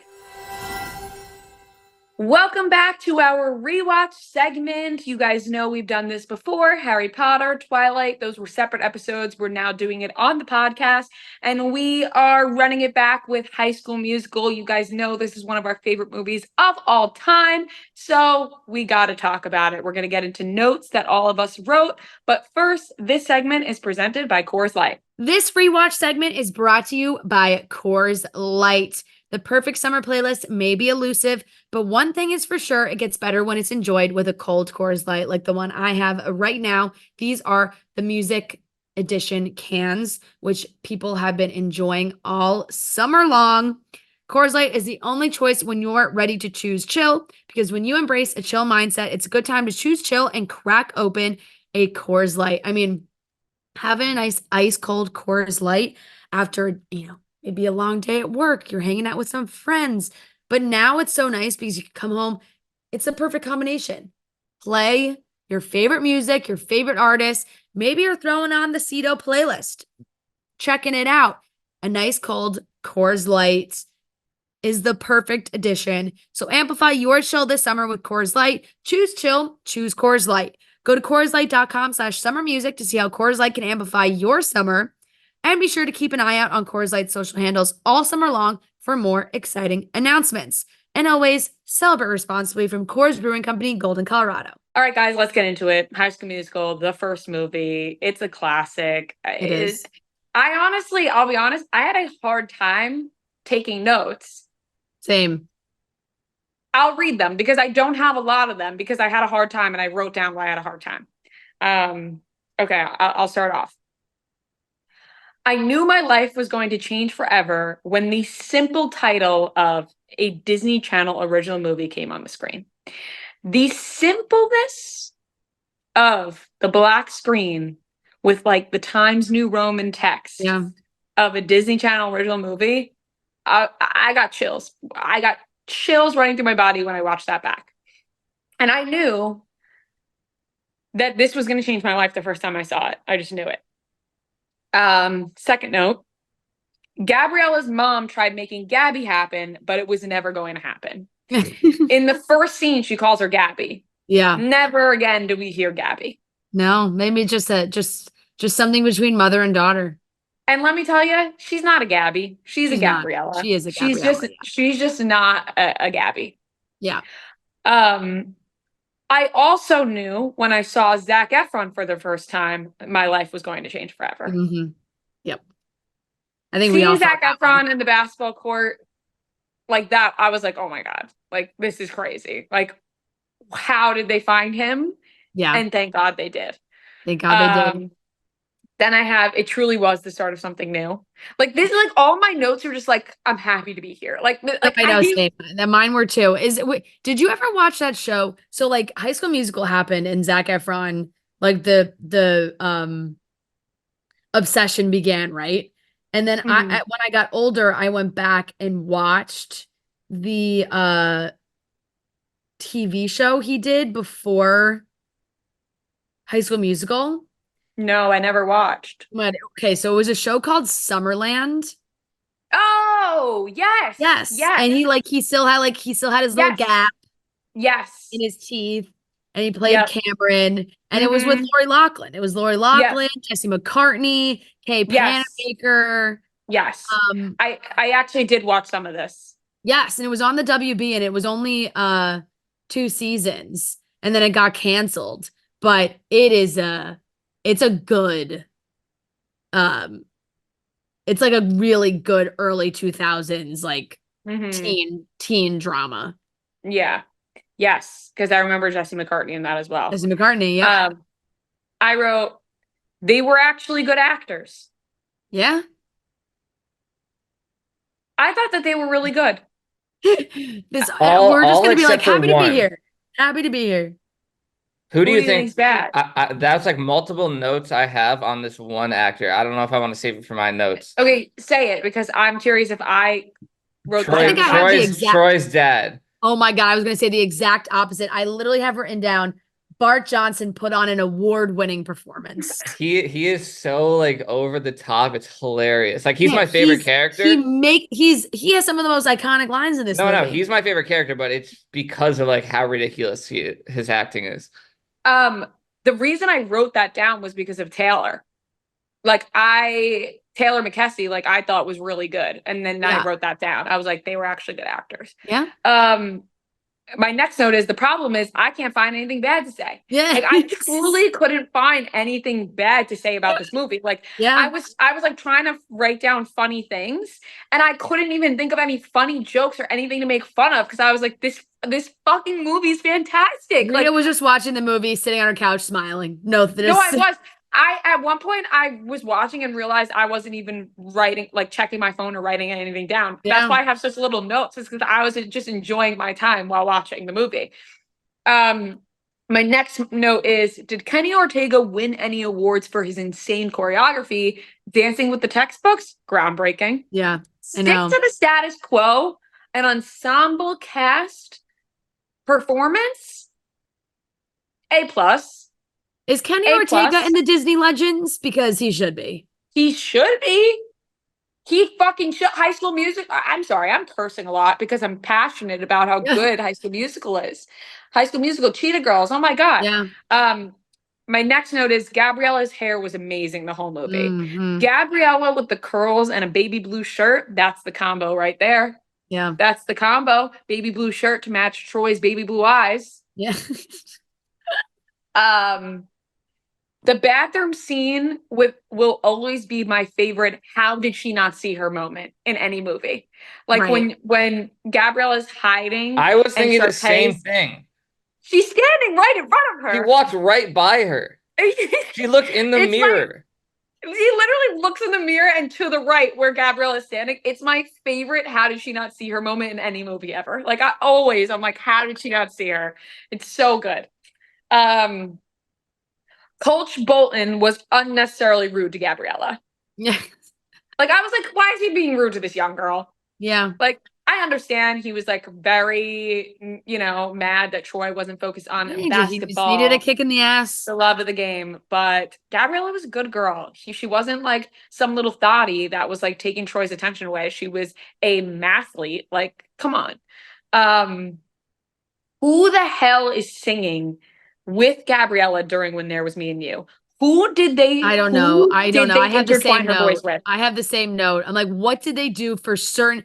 Like anytime she went like too low, different voice. Deep woman's voice. Yeah. Like, we know that Zac Efron's was mixed with Drew Seeley. Like I saw Drew Seeley perform with the High School Musical cast. Who the hell did they mix Gabriella's voice with? Yep. And then my last note is, and in the end, it was all just a callback.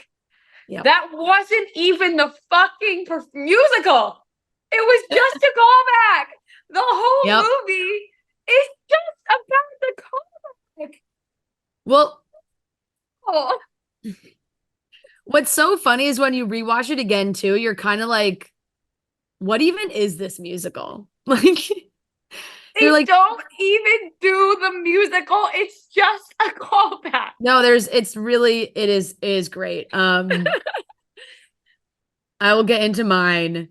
I started with the line from the guy running the karaoke at the lodge when he says, "Someday you guys might thank me for this or not." I was like, wow, how meta, because it really launched their career. Like, they should thank this man because it all stems from this one moment of them singing karaoke together. or not because of the breakup, you know? Yeah, or not. There's times in their lives where they probably were cursing High School Musical's name, but right.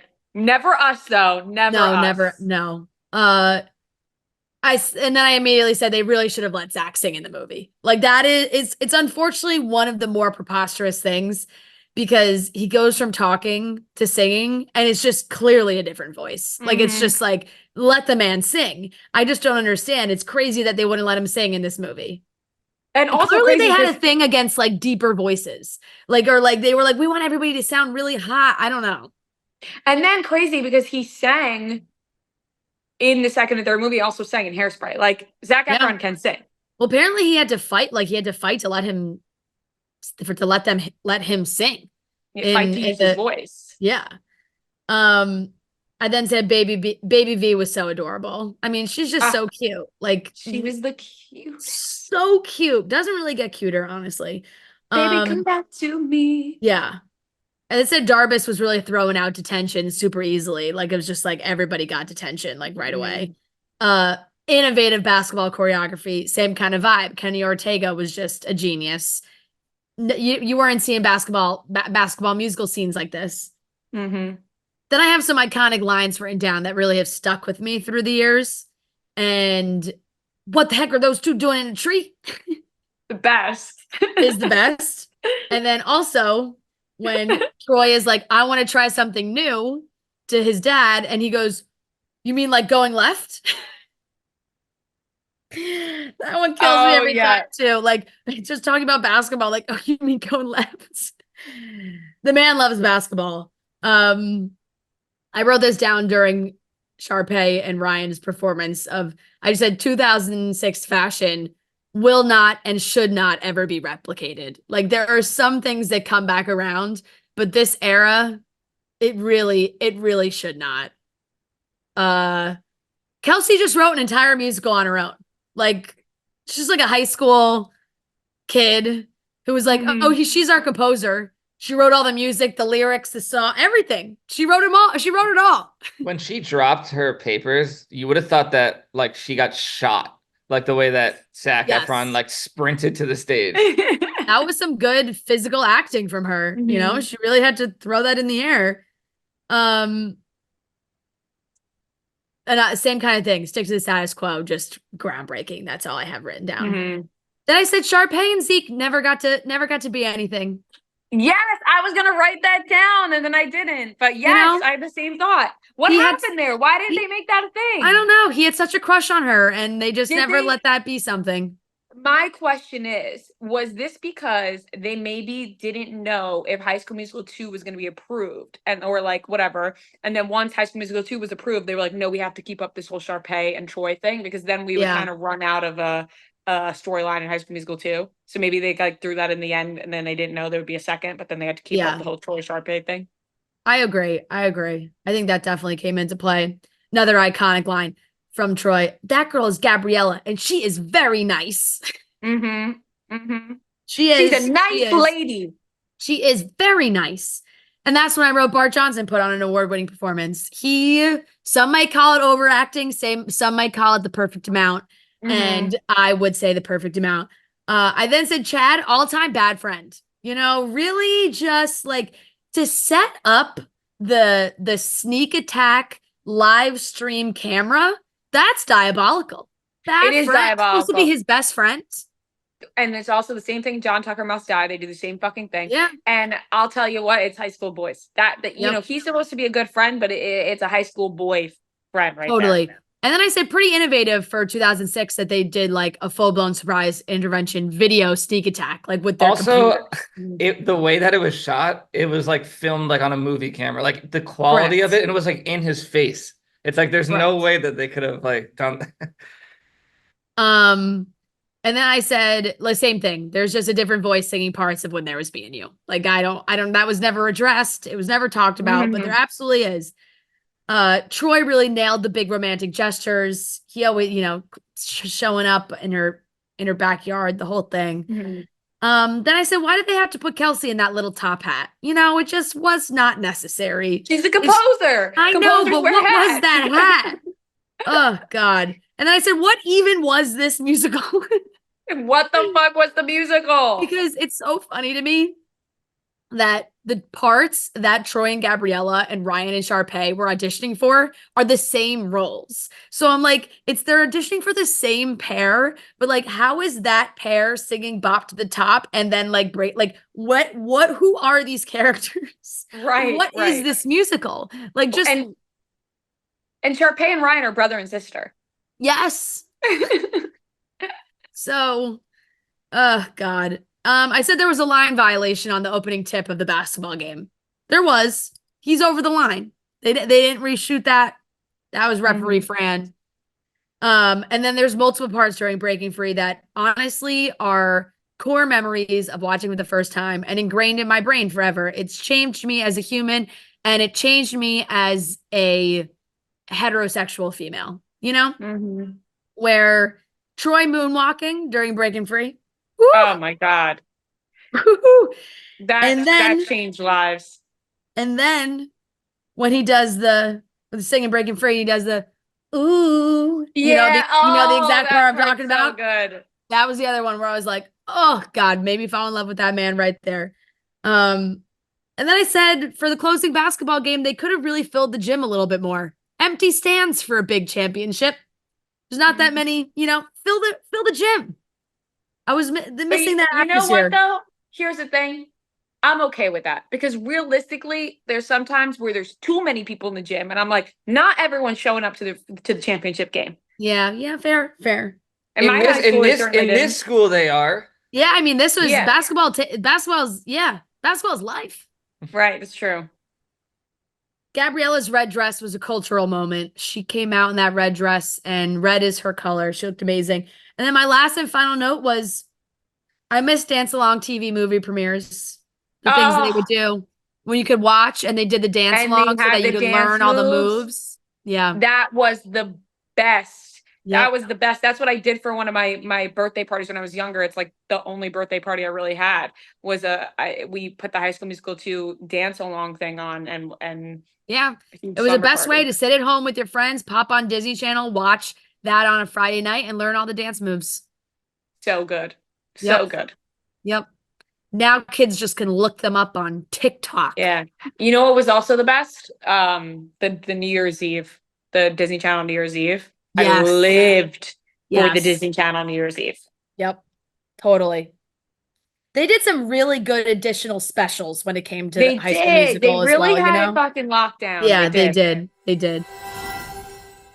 If you or someone you know is getting married, it is your lucky day. We're both getting married, and we both know other people that are getting married.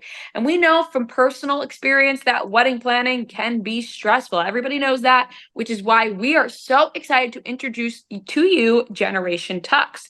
Generation Tux is a suit and tuxedo rental process, and it will have your wedding party dressed to the nines, and it can be done in minutes entirely from your home. You could ditch the store visits, last-minute pickups, and low-quality, poor-fitting suits. Nobody wants that. With Generation Tux, you'll choose from over 25 premium suits and tuxedos, so you can customize with hundreds of accessories and color combinations, order free swatches for color matching, and test drive your look with a free at-home try-on. Managing a group of groomsmen is no small feat. Everybody knows that. But Generation Tux makes it effortless. You design the look, they complete their easy online fitting, and everyone gets free shipping with delivery 14 days before your wedding. Generation Tux, the look that will last a lifetime. So visit generationtux.com/chicks to get 20% off for you and your entire party. You don't want to miss out on that. If you're planning a wedding, if you know someone who's planning a wedding and you want to help them out, go to visit generationtux.com/chicks to get 20% off for you and your entire party. All right, Noah, that's all me. Okay, I'll go through these.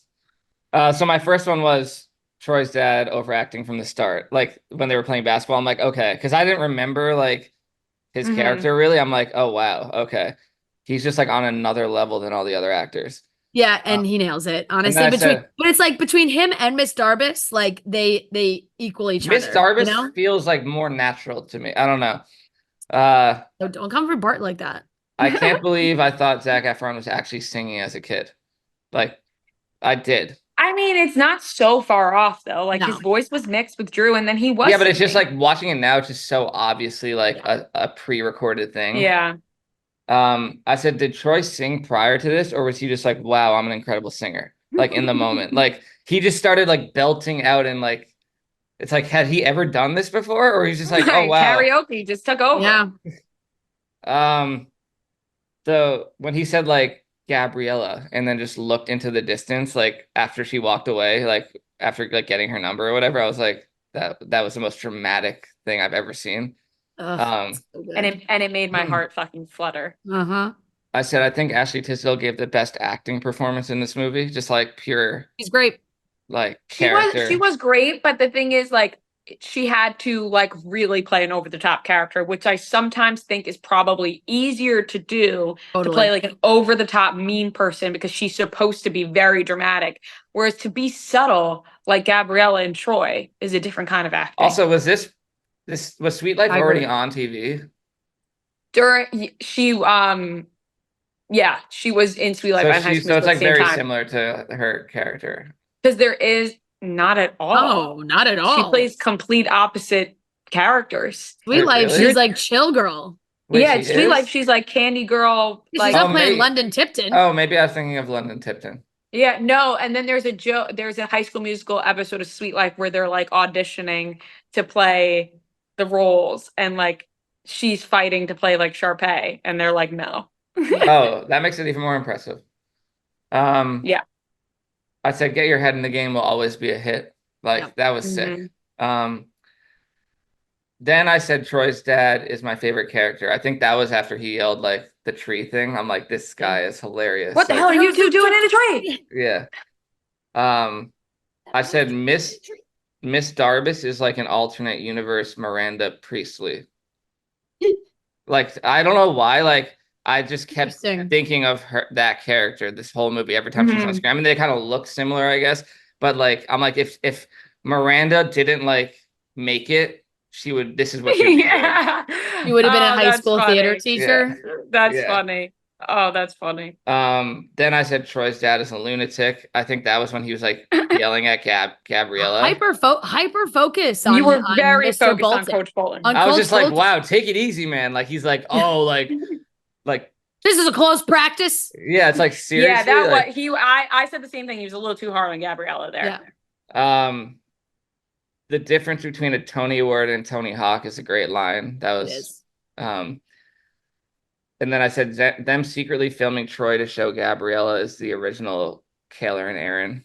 Like that. It was like the Love exact Island. same thing. Like when she Classic. was just like watching the phone, I'm like, this is the exact same thing. Yeah.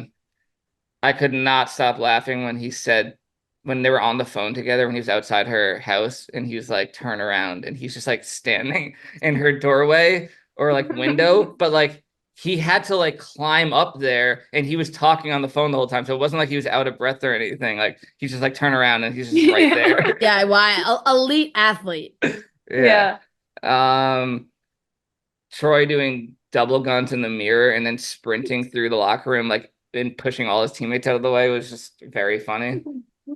And then my last one was I love how there's a full band in the Breaking Free instrumental, even though there's just a piano on stage. Like I just had out that of thought. nowhere, like I there's like just- drums and like No, I had that exact same thought. I didn't write it down, but I was just like, it is so funny that this is like meant to be an acoustic performance. Like it's just like supposed to be them and a piano, but it is not. and they're like dancing around as if that music is like Yeah. like there's a full band on stage, but it's just a piano.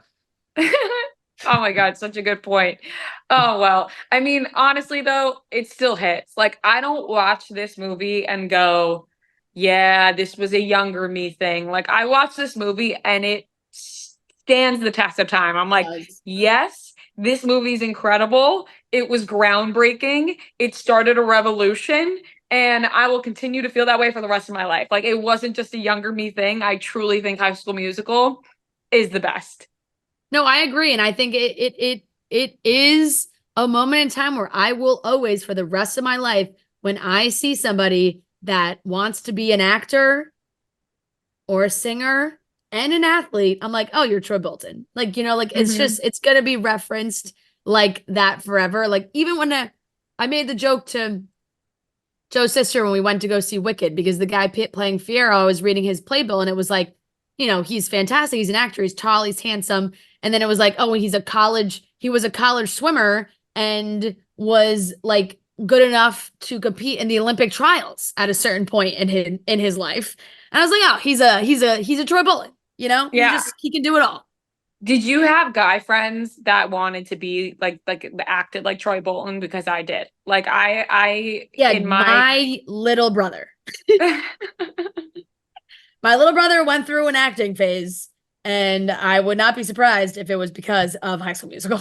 Yeah, I'm thinking of this kid specifically, like truly tried to act like he was Troy Bolton. Like he played all the sports, but he also acted in all the musicals, and his whole demeanor he like picked up on like trying to act like Troy Bolton.